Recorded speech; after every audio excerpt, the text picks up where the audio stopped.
Aku record, guys. Assalamualaikum warahmatullahi wabarakatuh. Shalom, Om Swastiastu, Namo Buddhaya, Salam Kebajikan.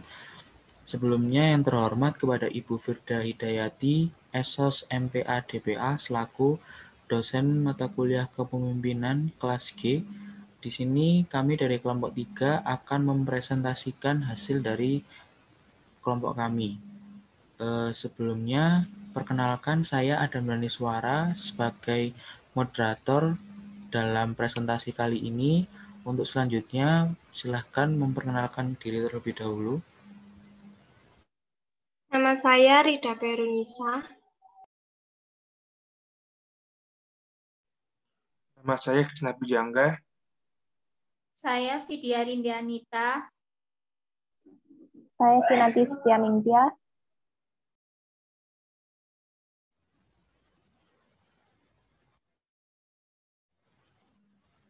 Dan selanjutnya ada Hafiz Rizky. Ya, baik, kita langsung. Saya Muhammad. Oke.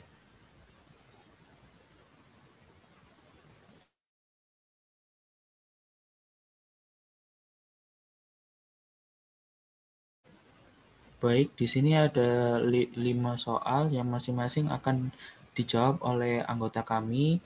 Yang pertama dari nomor 1, mengapa teori kepemimpinan yang situasional 2, Hersey and Blanchard 1993 digunakan oleh organisasi untuk menjadi bahan pendidikan dan pelatihan kepemimpinan?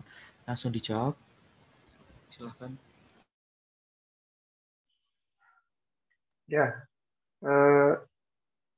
inti dari teori kepemimpinan situasional adalah bahwa gaya kepemimpinan seseorang pemimpin akan berbeda-beda, tergantung dari tingkat kesiapan para pengikutnya.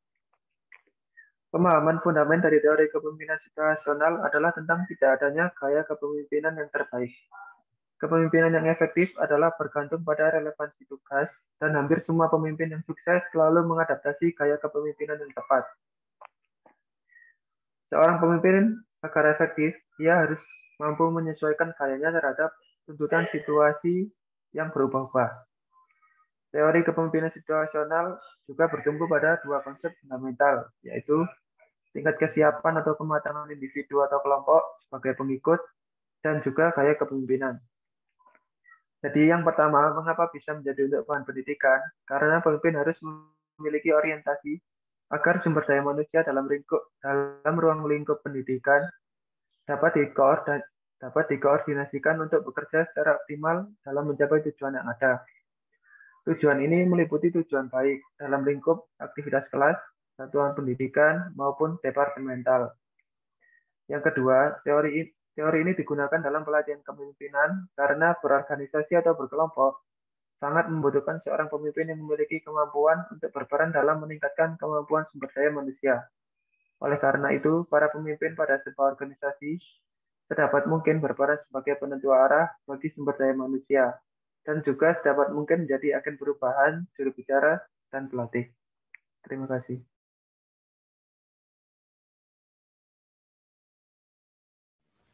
Baik, kita langsung ke nomor 2. Untuk nomor 2, bagaimana Hersey and Blanchard 1993 menjelaskan situasi organisasi bisa mempengaruhi gaya kepemimpinan? Langsung dipaparkan jawabannya. Pendekatan situasional dalam kepemimpinan mengatakan bahwa bukan oleh sifat kepribadian individu, melainkan persyaratan situasi sosial. Menurut Hersey dan Blanchard, gaya kepemimpinan situasional adalah gaya kepemimpinan yang berfokus pada kesesuaian dan efektivitas gaya kepemimpinan sesuai dengan kematangan pengikut dalam kaitannya dengan tugas tertentu. Suksesnya seorang pemimpin tergantung pada kemampuannya dalam menyesuaikan gaya kepemimpinannya dengan lingkungan dan karakteristik individual bawahannya.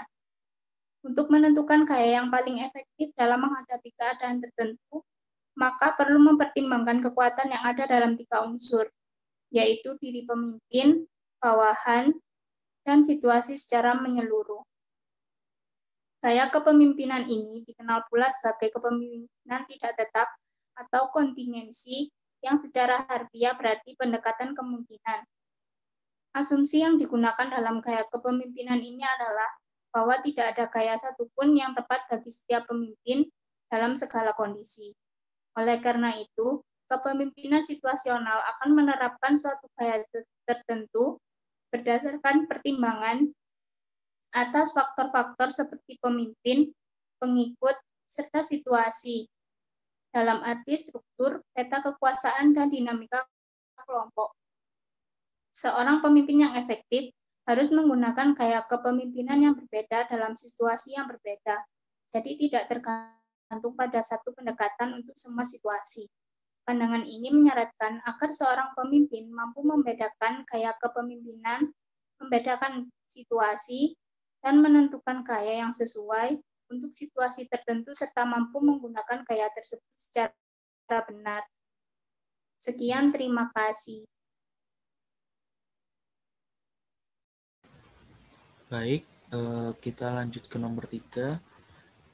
Bagaimana Hersey and Blanchard 1993 menjelaskan level pengembangan bisa mempengaruhi gaya kepemimpinan? Langsung dipaparkan jawabannya. Menurut Hersey dan Blanchard, tingkat pengembangan adalah sejauh mana pengikut memiliki kompetensi dan komitmen yang diperlukan untuk mencapai tujuan atau aktivitas tertentu. Dengan kata lain, ini menunjukkan apakah seseorang telah menguasai keterampilan untuk mencapai tujuan tertentu dan apakah seseorang telah mengembangkan sikap positif mengenai tujuan tersebut. Terdapat 4 level pengembangan, yaitu yang pertama development level 1 atau D1. Level ini ditandai dengan kompetensi yang rendah namun komitmen yang tinggi. Anak buah di sini mempunyai antusias yang tinggi dan siap untuk belajar, walau dia belum punya kompetensi tertentu. Contohnya karyawan yang baru bergabung atau orang yang baru dimutasi ke bagian lain. Yang kedua, development level 2 atau D2. Level ini ditandai dengan kompetensi yang rendah hingga sedang, namun komitmennya rendah. Di sini kompetensi anak buah meningkat namun belum siap mengambil tanggung jawab penuh atas proses dalam pekerjaannya. Yang ketiga, ada development level 3 atau D3. Level ini ditandai dengan tingkat kompetensi yang sedang hingga tinggi, sedangkan tingkat komitmennya bervariasi. Di sini kompetensi anak buah telah meningkat dan mereka sudah tidak perlu terlalu diarahkan seperti di level D2. Level komitmen bisa bervariasi, mungkin ada yang masih kurang percaya diri atau ada hambatan lain dalam pekerjaan bawahan tersebut. Disinilah kebutuhan dukungan dari sang pemimpin dinantikan. Yang terakhir ada development level 4 atau D4. Level ini ditandai dengan tingkat kompetensi yang tinggi dan tingkat komitmen juga tinggi. Individu di sini juga berkompeten sehubung dengan pekerjaannya dan termotivasi penuh untuk mengambil tanggung jawab atas pekerjaannya. Development level ini tergantung spesifik tugas yang diberikan, bukan tergantung orangnya. Dengan kata lain, jika dulu orang yang sama sangat berkompeten dalam suatu tugas tertentu, namun ketika dia mendapatkan penugasan yang baru, bisa jadi dia kembali ke level awal dan belum berkompeten dalam hal tersebut. Disinilah pentingnya peran leader untuk mengembangkan terus anggota timnya supaya mereka terus meningkatkan level kompetensi dan komitmennya terhadap organisasi.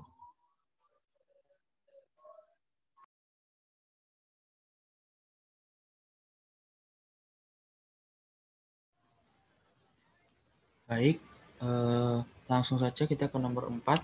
Jelaskan faktor pendukung dan penghambat teori kepemimpinan yang situasional oleh Hersey and Blanchard 1993 untuk digunakan sebagai alat meningkatkan efektivitas kepemimpinan. Langsung dipaparkan jawabannya. Ya, yang pertama mari kita bahas mengenai faktor pendukung teori kepemimpinan yang situasional oleh Hersey dan Blanchard sebagai alat peningkatan efektivitas kepemimpinan. Yang pertama, faktor pendukungnya adalah teori kepemimpinan yang situasional ini bisa dicapai jika didukung oleh pemimpin yang memiliki kemampuan untuk beradaptasi dengan cepat di situasi tertentu dan mengetahui cara menetapkan tujuan, metode evaluasi, menetapkan waktu, menentukan peran, dan mengarahkan dalam mencapai tujuan agar bisa meningkatkan efektivitas kepemimpinan. Kemudian, faktor yang kedua adalah teori kepemimpinan yang situasional ini bisa dicapai jika didukung pula oleh para anggota kelompok yang bisa bekerja sama. Kerjasama yang dimaksud adalah kerjasama antar anggota kelompok dan pemimpin dalam pencapaian tujuan tertentu agar bisa meningkatkan efektivitas kepemimpinan. Kemudian faktor yang berikutnya adalah faktor penghambat teori kepemimpinan yang situasional oleh Hersey and Blanchard tahun 1993 sebagai alat peningkatan efektivitas kepemimpinan.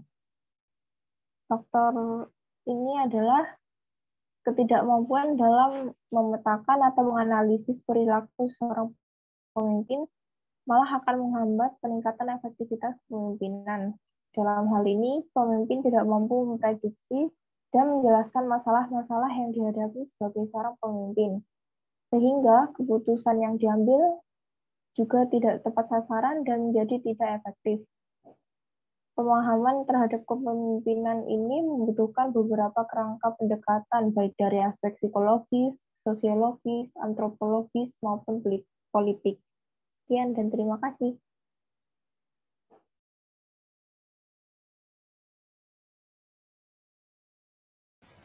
Baik, kita langsung ke nomor yang terakhir.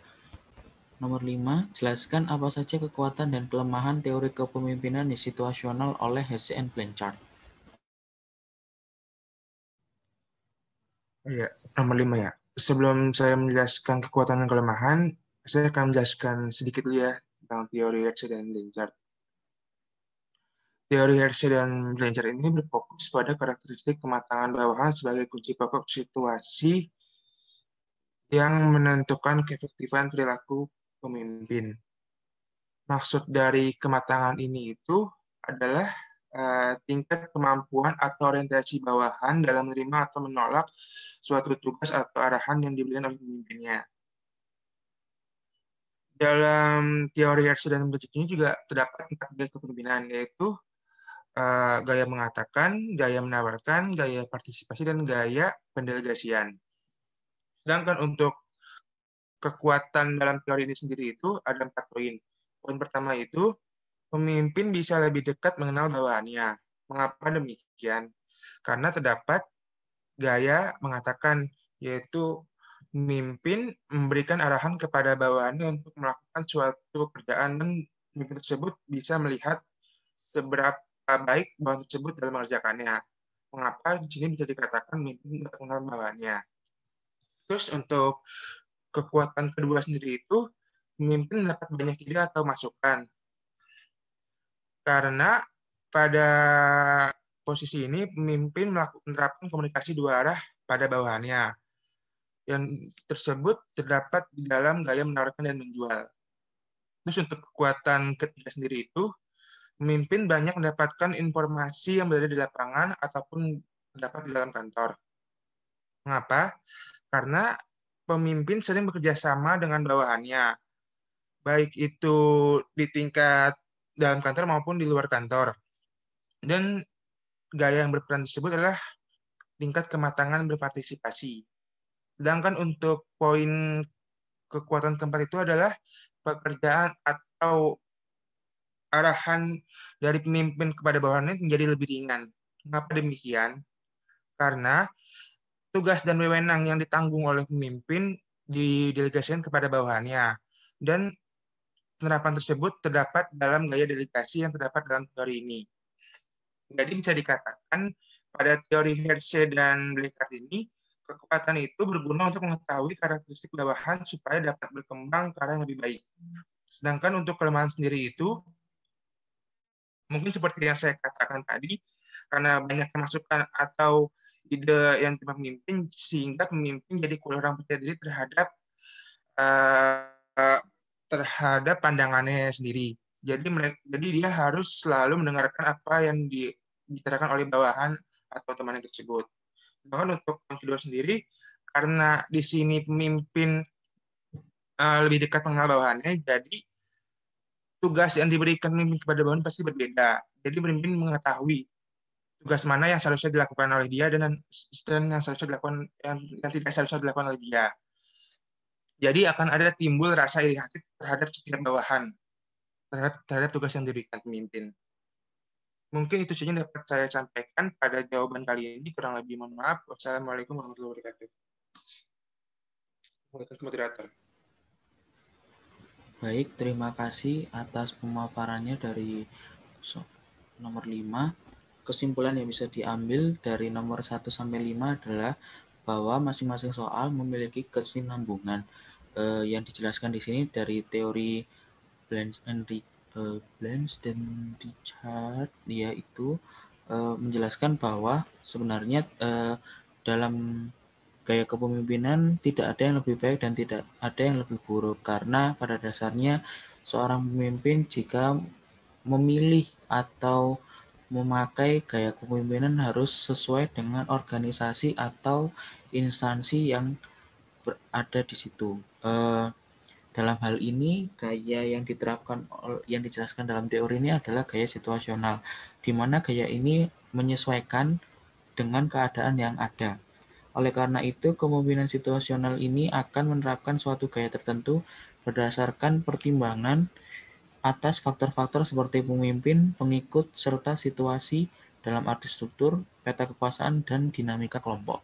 Di dalam teori ini juga menjelaskan bahwa ada 4 level pengembangan yang ditandai dengan tadi development level 1 sampai development level 4, di mana indikatornya yang menjadi tolak ukurnya adalah tingkat kompetensi dan juga tingkat komitmen. Selain itu, ada juga faktor pendukung dan faktor penghambat dari teori ini, di mana faktor pendukungnya adalah dapat dicapai jika didukung oleh seluruh unsur dalam organisasi tersebut, dan juga para anggotanya dalam satu kelompok dapat bekerjasama dengan baik. Serta untuk faktor penghambatnya, ketidakmampuan seorang pemimpin dalam memetakan atau menganalisis perilaku, di mana jika seorang pemimpin tidak dapat membedakan mana karyawan yang A atau yang B, tidak bisa membedakan sifat dari masing-masing anggota, maka juga sulit untuk menentukan kedepannya seperti apa.